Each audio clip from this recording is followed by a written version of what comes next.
Good morning दोस्तों। सुबह की गर्मा गर्म चाय के साथ मैं हूं आपका दोस्त ऋतुराज। नया दिन है, नई सुबह है, तो नई जानकारियां भी होनी चाहिए। करंट अफेयर्स के साथ, डेली का करंट अफेयर्स के साथ मैं आपके लिए लेकर आया हूं क्विज। सब्सक्राइब करिए मेरे चैनल को। अगर वीडियो पसंद आए तो लाइक करना ना भूलिए। देखते हैं देश और दुनिया के इतिहास में 28 सितंबर के दिन क्या प्रमुख घटनाएं हुई थी। चलिए, तो सबसे पहले 1895 में फ्रांसीसी केमिस्ट और लुइस पेशेवर का निधन हुआ था। 1907 में नौजवानों के लिए अपनी जिंदगी को मिसाल बनाने वाले भगत सिंह जी का जन्म हुआ था। आज ही के दिन शहीद आजम जिनको बोला जाता है, भगत सिंह, इनका जन्म हुआ था, जिन जो कि 23 वर्ष की उम्र में इनको फांसी लगी थी, फांसी दे दी गई थी। 1929 में स्वर कोकिला लता मंगेशकर जी का जन्म आज ही के दिन हुआ था। 1838 में बहादुर शाह जफर भारत में मुगलों का अंतिम सम्राट अपनी पिता की मृत्यु के बाद सिंहासन पर बैठा था। तो हमारे लिए काम की चीज क्या मिल गई यहाँ पे, बहादुर शाह जफर जो है वो मुगलों का अंतिम सम्राट था, जो कि अपने पिता की मृत्यु के बाद सिंहासन पर बैठा था। कब बैठा था? 1838 में। चलिए आगे बढ़ेंगे। 28 सितंबर को 1994 में एतोमिया के जल पोत के तुर्क सागर में डूब जाने से 800 लोगों की मौत हुई थी। तो एक दुखद घटना यहाँ पे हमने देखी, यहाँ पे 28 सितंबर को हुई थी। चलिए, आज संडे है और कल संडे था, इसलिए हमारी क्लास संडे को रहती नहीं है, इसलिए हम संडे का भी 27 सितंबर का भी जान लेंगे क्या क्या इंपॉर्टेंट इवेंट हुए थे उस दिन। तो इस दिन 1905 में 27 सितंबर 1905 में महान वैज्ञानिक अल्फ्रेड आइंस्टीन ने E=mc² का सिद्धांत दिया था। ये बहुत ही फेमस है, जो अगर विज्ञान से जुड़े हुए लोग हैं वो ये जानते होंगे E=mc² क्या है। तो ये बहुत इंपॉर्टेंट एक सिद्धांत दिया था जिसका नाम दिया था E=mc²। सापेक्षता का सिद्धांत भी इसको बोला जाता है। 1932 में भारतीय फिल्मों के रोमांस किंग यश चोपड़ा का जन्म हुआ था, जो कि मतलब जिन्होंने बहुत सी रोमांटिक फिल्में दी हैं, DDLJ से लेके हमारी और भी जो अभी रिसेंट में चल रही हैं। अधिकतर इनके फेमस होते हैं शाहरुख खान होते हैं। शाहरुख खान इनकी मूवी में अधिकतर मिलेंगे। तो यश चोपड़ा जी का जन्म यहाँ पर हुआ था 1932 में। फिर हम देखते हैं 1996 तालिबान के लड़ाकों ने अफगानिस्तान की राजधानी काबुल पर कब्जा किया था।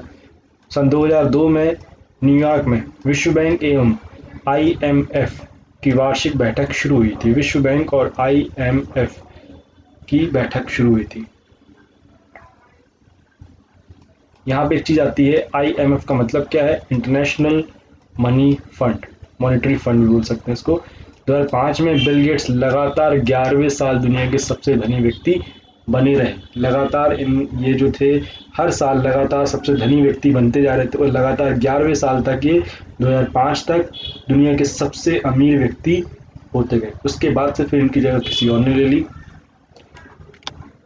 चलिए, तो वापस आ जाते हैं अपने करंट अफेयर्स पर। पहला क्वेश्चन है हमारा यहाँ पे, रसायन और उर्वरक मंत्रालय ने हाल ही में देश में कितने प्लास्टिक पार्क स्थापित करने के लिए मंजूरी दी है? ऑप्शन है आपके पास 4, 10, 3 या फिर 2। आपको बताना है उर्वरक मंत्रालय ने हाल में कितने प्लास्टिक पार्क स्थापित करने की मंजूरी दी है। चलिए, इसका आंसर आप मुझे कमेंट में दीजिए। आपसे निवेदन है, अगर आपने मेरे चैनल को अभी तक सब्सक्राइब नहीं किया है तो प्लीज़ इसे सब्सक्राइब करिए, और अगर वीडियो पसंद आता है तो लाइक करना ना भूलें। और साथ ही साथ अगर आपको इन क्वेश्चंस के आंसर आते हैं तो प्लीज़ कमेंट में आंसर देते चलिए। तो इस क्वेश्चन का आंसर क्या रहने वाला है? इस क्वेश्चन का आंसर है 10। चलिए कुछ डिटेल जान लेते हैं।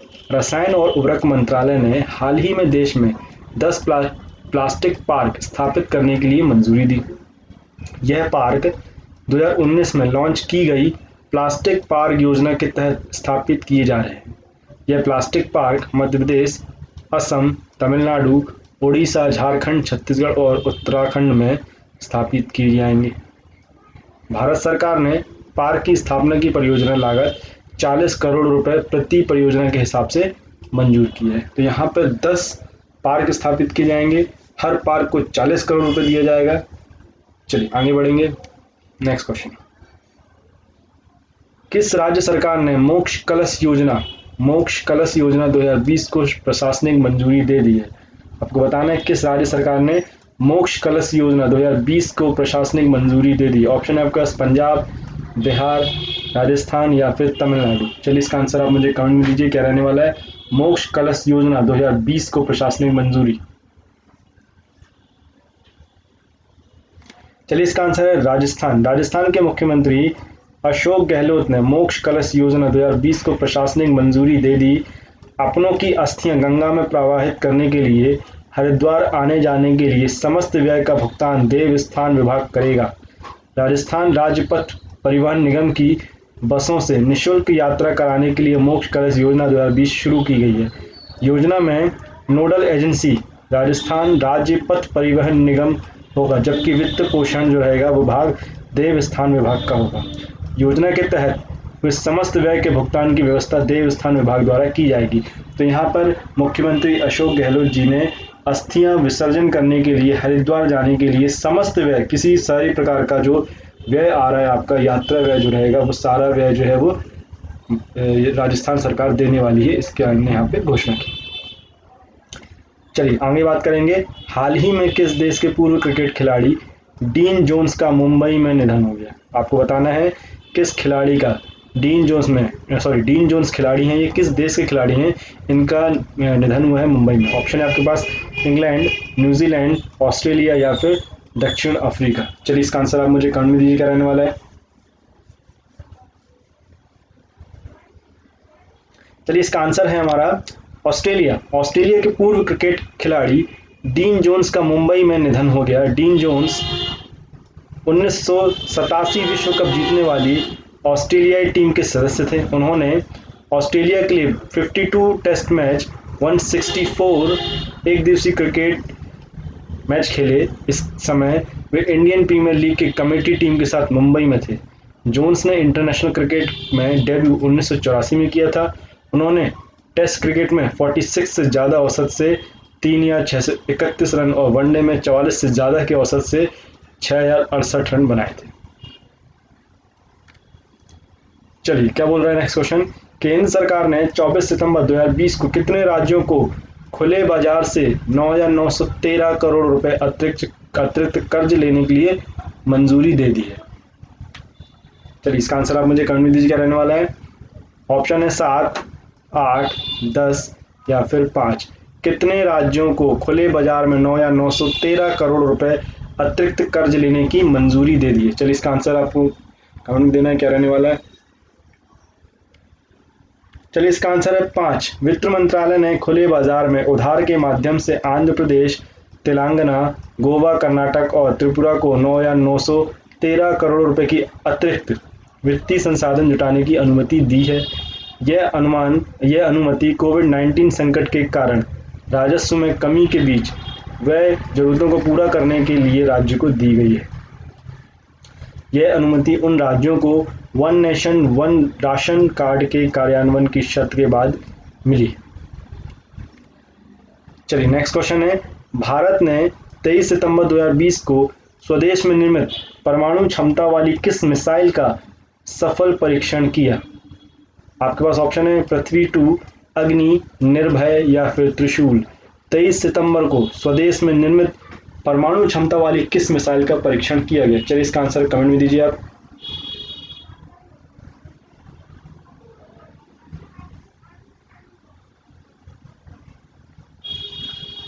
अगर आपने चैनल को सब्सक्राइब नहीं किया है तो प्लीज़ इसे सब्सक्राइब करिए, और अगर वीडियो पसंद आया तो भाई लाइक जरूर करिए आप। चलिए इसका आंसर रहने वाला है पृथ्वी 2। भारत ने स्वदेश में निर्मित परमाणु क्षमता वाली पृथ्वी 2 मिसाइल का सफल परीक्षण किया। सतह से सतह पर 3 या 500 किलोमीटर की दूरी तक मार करने वाली पृथ्वी 2 मिसाइल अपने साथ 500 से 1000 किलोग्राम तक के आयत ले जाने में सक्षम है। पिछली बार 20 नवंबर 2019 को चांदीपुर से ही पृथ्वी 2 का सफल परीक्षण किया गया था।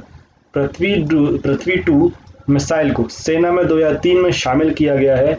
9 मीटर लंबी इस मिसाइल को DRDO, रक्षा मंत्रालय और विकास संगठन ने विकसित किया। चलिए नेक्स्ट क्वेश्चन है। केंद्र सरकार ने राज्यों को कोरोना महामारी से लड़ने के लिए राज्य आपदा प्रतिक्रिया कोष SDRF की कितनी फीसदी तक रकम इस्तेमाल करने की मंजूरी दे दी।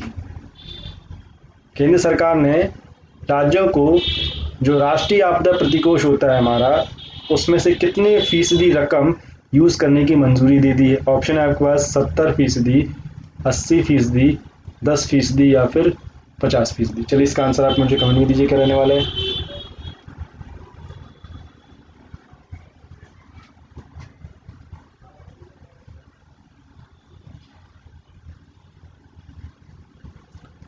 चलिए इसका आंसर है 50%, 50%। केंद्र ने राज्यों को कोरोना महामारी से लड़ने के लिए राज्य आपदा प्रतिक्रिया कोष SDRF की 50% तक रकम इस्तेमाल करने की मंजूरी दे दी है। राज्य इन पैसों से क्वारंटीन सुविधाएं, जांच प्रयोगशालाएं, ऑक्सीजन बनाने वाले संयंत्र स्थापित कर पाएंगे और वेंटिलेटर व PP किट भी खरीद सकेंगे। यह फैसला सरकार ने प्रधानमंत्री नरेंद्र मोदी के कोरोना से सबसे ज्यादा प्रभावित 7 राज्यों के मुख्यमंत्री से हाल में हुई बातचीत के बाद किया, जिसमें प्रधानमंत्री ने कहा कि कोरोना संबंधी स्वास्थ्य ढांचा मजबूत करने के लिए राज्य आपदा राहत कोष का उपयोग 35% से बढ़ाकर 50% तक किया जा रहा है। चलिए नेक्स्ट क्वेश्चन है हमारा, भारत में अंत्योदय दिवस निम्न में से किस दिन मनाया जाता है? ऑप्शन है आपके पास 20 जनवरी, 15 मार्च, 12 अप्रैल या फिर 25 सितंबर। भारत में अंत्योदय दिवस निम्न में से किस दिन मनाया जाता है? इसका आंसर आपको देना कमेंट मुझे क्या रहने वाला है। चलिए इसका आंसर है 25 सितंबर। 25 सितंबर को पंडित दीनदयाल उपाध्याय की जन्म वर्षगांठ के उपलक्ष्य पर देश भर में अंत्योदय विकास के रूप में मनाया जाता है। पंडित दीनदयाल उपाध्याय एक विचारक, इतिहासकार तथा राजनीतिक कार्यकर्ता थे। अंत्योदय का अर्थ होता है अन्यों का दय होता है। अन्यों का दय का अर्थ है समाज के कमजोर वर्गों को ऊपर उठाना। अंत्योदय का मतलब ये है। इस अवसर पर देश में रक्तदान शिविर, संगोष्ठी तथा सम्मेलनों का आयोजन किया जाता है। उन्होंने स्वदेशी तथा लघु स्तरीय औद्योगिकरण के समर्थन पर भी जोर दिया। संयुक्त राष्ट्र पर्यावरण कार्यक्रम UNEP के क्षेत्रीय राजदूत के रूप में निम्न में से किसे नियुक्त किया गया? ऑप्शन है आपके पास खुशी चिंदालिया, राहुल सचदेवा, मोहन कुमार या फिर अजय त्रिपाठी। पर्यावरण कार्यक्रम, संयुक्त राज्य पर्यावरण कार्यक्रम के क्षेत्रीय राजदूत के रूप में किसे नियुक्त किया गया? चलिए आंसर दीजिए इसका कमेंट मुझे।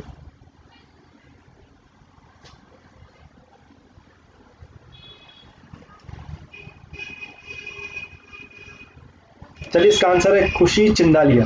खुशी चिंदालिया को पर्यावरण के प्रति लगाव के चलते संयुक्त राष्ट्र पर्यावरण कार्यक्रम UNEP ने भारत के क्षेत्रीय राजदूत नियुक्त किया है। वे जलवायु परिवर्तन और पर्यावरण संरक्षण के महत्व और पर्यावरण की सुरक्षा की आवश्यकता के बारे में जागरूकता बढ़ाएंगी। वे फरवरी 2021 तक विभिन्न जागरूकता कार्यक्रमों पर टुंजा इको जनरेशन के साथ कार्य करेंगी। तो यहाँ पे हमको एक और काम की चीज़ क्या मिल गई कि भाई ये जो है ये मिलकर काम किसके साथ करने वाली है? टुंजा इको जनरेशन के साथ ये मिलकर काम करने वाली है। किसके ऊपर? पर्यावरण के प्रति लगाव, पर्यावरण को बढ़ावा देने के लिए ये काम करने वाली, जलवायु परिवर्तन एवं पर्यावरण संरक्षण के लिए काम करने वाली है। चलिए विश्व फार्मासिस्ट दिवस निम्न में से किस दिन मनाया जाता है? ऑप्शन है आपके पास 12 मार्च, 25 जनवरी, 25 सितंबर या फिर 10 मई। विश्व फार्मासिस्ट दिवस किस दिन मनाया जाता है?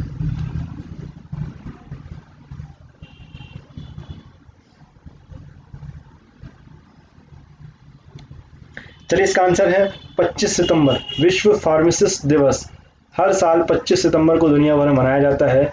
ये दुनिया भर में स्वास्थ्य में सुधार के लिए फार्मेसी पेशे की कीमत को दर्शाने के लिए मनाया जाता है। इस्तांबुल, तुर्की में FIP काउंसिल ने 25 सितंबर को 2009 में विश्व फार्मासिस्ट दिवस घोषित किया था। FIP इस दिन पर फार्मासिस्टों से आग्रह करता है कि वो ऐसे आयोजन करें जिससे लोगों को स्वास्थ्य में फार्मासिस्ट की भूमिका की जानकारी मिले। चलिए नेक्स्ट क्वेश्चन है, उत्तर प्रदेश के मुख्यमंत्री योगी आदित्यनाथ ने यूपी में मान्यता प्राप्त पत्रकारों को कितने लाख रुपए तक स्वास्थ्य बीमा कवर करने की घोषणा दी है? भाई आज के समय में पुलिस वालों के साथ जो पत्रकार जो हैं ये भी अपना दमखम लगाकर कोरोना की जो हमारी लड़ाई चल रही है उसमें आगे बढ़ रहे हैं, हमारे तक न्यूज़ लेकर आते हैं। तो उसको देखते हुए योगी आदित्यनाथ जी ने पत्रकारों को कितने लाख रुपए तक का स्वास्थ्य बीमा करने की घोषणा की। आपको बताना है, ऑप्शन है आपके पास 7 लाख रुपए, 5 लाख रुपए, 10 लाख रुपए या फिर 12 लाख रुपए। चलिए इसका आंसर आप मुझे कमेंट में दीजिए क्या रहने वाला है।